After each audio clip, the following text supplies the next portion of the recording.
भूतिया अस्पताल चुड़ैल से हुआ सामना।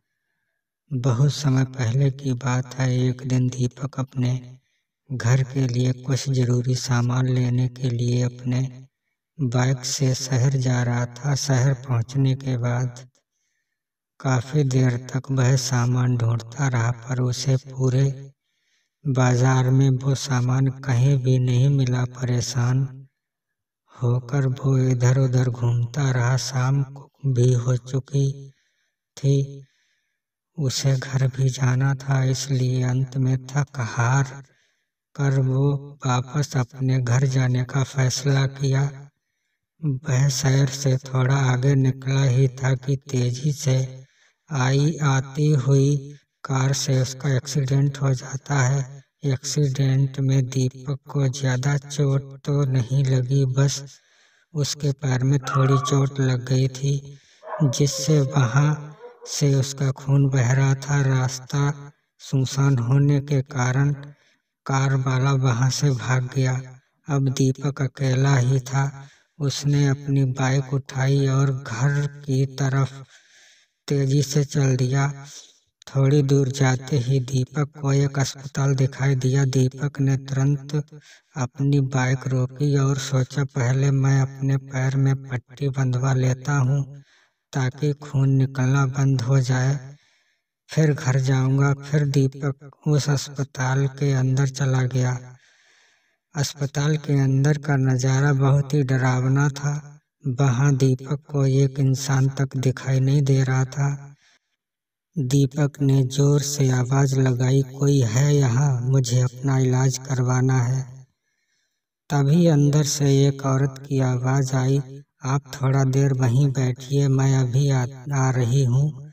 लड़की की आवाज सुनकर दीपक थोड़ा शांत हुआ और वहीं पास टेबल पे बैठ गया।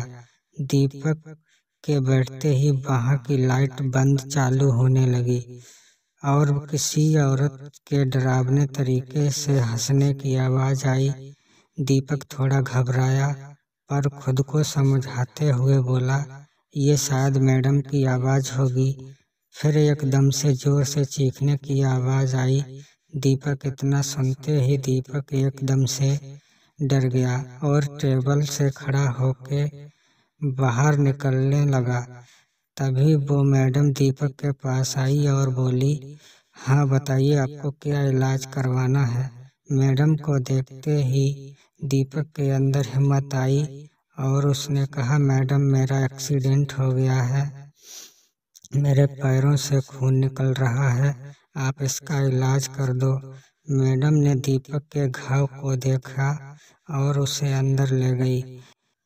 दीपक का इलाज करने के लिए दीपक के पैर से खून साफ कर रही थी और खून को देख के बहुत खुश हो रही थी।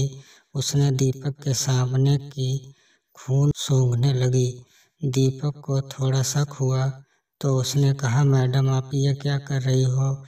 उस चुड़ैल ने दीपक को कोई जवाब नहीं दिया, बस डरावनी आवाज में घुर्रा रही थी और खुश हो रही थी। दीपक एकदम से डर गया और अपना पैर हटा लिया। दीपक के ऐसा करते ही वो चुड़ैल एकदम से अपने असली रूप में आ गई और दीपक से कहा, मुझे तेरा खून पीना है, तू नहीं बचेगा। अब दीपक ने चुड़ैल का भयानक रूप देखा। सड़ी हुई उसकी चमड़ी, बड़े बड़े दांत। एकदम से दीपक डर के मारे बहुत जोर से चिल्लाया और बेहोश हो गया। कुछ देर में जब वो होश में आया तो देखा कि उसके पास दो लोग खड़े हैं और उस पे पानी के छींटे मार रहे थे। दीपक ने उन लोगों से पूछा, आप लोग कौन हैं? और मैं तो हॉस्पिटल में था। उन लोगों ने दीपक से कहा, अरे भाई तू पागल है क्या? कोई सा हॉस्पिटल, यहाँ दूर दूर तक कोई भी हॉस्पिटल नहीं है। दीपक खड़ा हुआ और उन लोगों को हॉस्पिटल दिखाने के लिए जैसे ही पीछे मुड़ा, दीपक के पैरों तले जमीन खिसक गई, क्योंकि वहां हॉस्पिटल नहीं बल्कि एक कब्रिस्तान था। इतना देखते ही दीपक को याद आ गया कि उसे चुड़ैल मारने वाली थी, तो दीपक डर के मारे जोर जोर से चिल्लाने लगा, मुझे बचा लो, मुझे बचा लो। दीपक के साथ जो लोग थे वो समझ गए कि दीपक काफी डर चुका है। फिर उन लोगों ने दीपक को उसके घर तक पहुंचा दिया। उसके बाद से दीपक कभी भी उस रास्ते से नहीं गया और उस घटना को याद करके आज भी वो बहुत ज्यादा डर जाता है।